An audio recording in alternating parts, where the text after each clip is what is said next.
the transitioning of names upon a nation of people.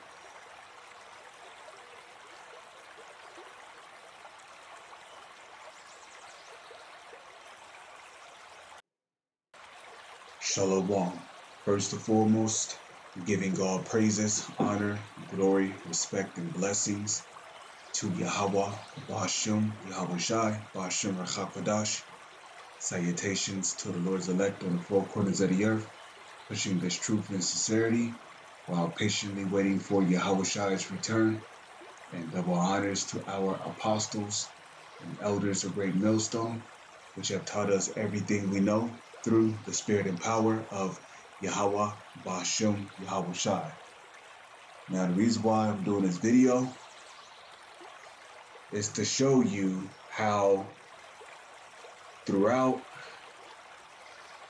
our generations, how we were basically being called everything under the sun by our enemies, other than the fact that we are Israelites. So the whole purpose of this video is to show you how through a transition of time, the name of our race or nationality was changed by our oppressors, which our main oppressor today will be the so-called white man, starting with the so-called elites. Okay, especially the fake Jews in the land of Israel, calling themselves Jewish and they're not Jewish. They are Amalekites, descendants of Esau. So without further ado, let's get right into it. Deuteronomy chapter 28, verse 37. And thou, when it says thou, it's talking about the Israelites. The Israelites, which are the so-called Black, Latino, and Native Indians. And them whose father's lineage on their father's side goes back to so-called Black, Latino, and Native Indians. And thou, the Israelites, shall become an astonishment, a proverb and a byword among all nations, whither the Lord will lead thee. So, no matter what captivity we're in, we're always going to be a proverb and a byword amongst all the nations. Now, to be called black is a proverb. That is a byword. As a matter of fact, when you look up the word proverb, it means a parable. A parable is a dark saying, a name, a phrase, or a statement that you use to keep somebody in the dark. Like for an example, you might make a statement saying, the trees rejoice after 400 years of not having rain, but finally receiving rain. Well, no, I'll say it like this. The trees rejoiced when the oppressor was taken out of power. Now, parabolically, because a parable is what? When you use a metaphor for something, right? So in this case, the trees will be a metaphor for people, meaning the people rejoiced after the oppressor was taken out of power. So just to give you a little short or quick example, okay, a parable is something that you use to substitute something for something else. In other words, a metaphor. So if you call somebody black, you're using a parable upon that person. You calling that person by a parable. You calling them black when they're not really black. You know, you're metaphorically calling them black, but they're not black. Okay, you're calling them something to substitute their nationality for something else. So to call a black person black when he's not black, that's a parable. Okay, the fact is that person is not black. That person is either a tear or he's an Israelite. But in this case, Deuteronomy, the 28th chapter, the 15th verse on down, fits only the Israelites. So this is talking about the Israelites right here. So an Israelite is being called black or African American or Negro or colored or Mexican or Puerto Rican or Cuban or Argentinian, Uruguayan, Colombian, Guatemalan, Panamanian, uh, uh, North, uh, uh, a Native Indian, Seminole Indian, you know, being called a Jamaican, you're being called a Haitian, you're being called Hispanic, you know, you're being called Latino.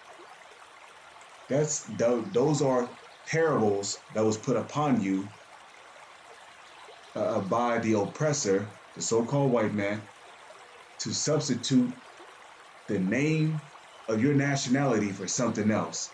But the fact is that you're not black, you're not Puerto Rican, you're not Cuban, you're not Seminole Indian, you're not Native Indian, etc., etc. You are Israelites, according to the Holy Scriptures. So this was prophecy. The Israelites in the last days will become an astonishment. They will become a proverb, which when you look up that word proverb, it means a parable. And it will become a byword among all nations, whither the Lord will lead thee. So what I'm going to do is I'm going to show you different images and show you how our names were changed over time. Because even on the slave ships, we knew we were Israelites. Okay? We was probably calling on Yahweh Ba'ashem Yahweh Shai, but it was not answering us. Because remember, going back to the Roman Empire, remember what we did. Well, I won't say we. Remember what our nation did? Well, 2,000 years ago, our nation, well, 2/3 of our nation, the nation of Israel, 2/3, they had delivered Yahushua up. They basically rejected Yahushua, okay? They rejected him.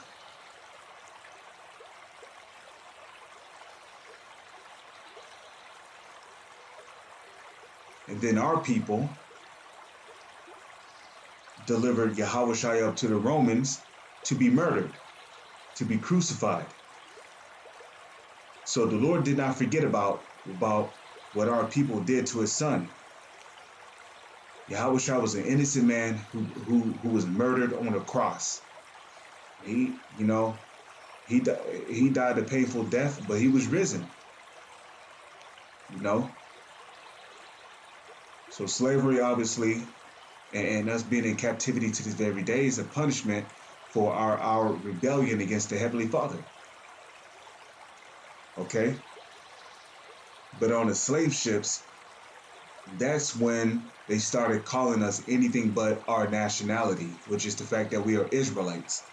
So from the time that, we were bound up in West Africa and the parts of Europe, and we were put on slave ships, they was not calling us Israelites. They were calling us slaves. Okay? So in their eyes, we went from being Israelites to being slaves.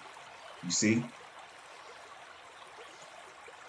And then when the slaves came over to the Americas, of course the first slaves came from Europe, and arrived in, I believe, Jamestown in 1619. Okay, around this time when the slaves were out, picking cotton and crops, and they were picking potatoes and fruits and vegetables, and they were picking tobacco, and around this time we were being called niggers. Okay, we were being called niggers, and we were getting whipped on the back. So check that out.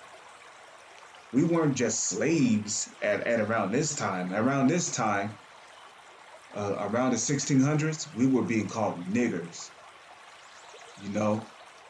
We were also being called spicks and wetbacks and spooks, jigaboos and and booze and, you know. And then around this time, this was around the 1700s going into the mid 1800s. No, no, no, no. So from the late 1700s going into the early 1800s to the mid 1800s, around like 1850, 1875, well, up to 1875, we went from being niggers, we went from being slaves to being colored folks. So imagine filling out an application. Imagine being an Israelite and filling out an application around this time. On the application, you would have been known as a colored person. If they would have asked you for your ethnicity, the only option you would have had down there was colored. You're a colored folk.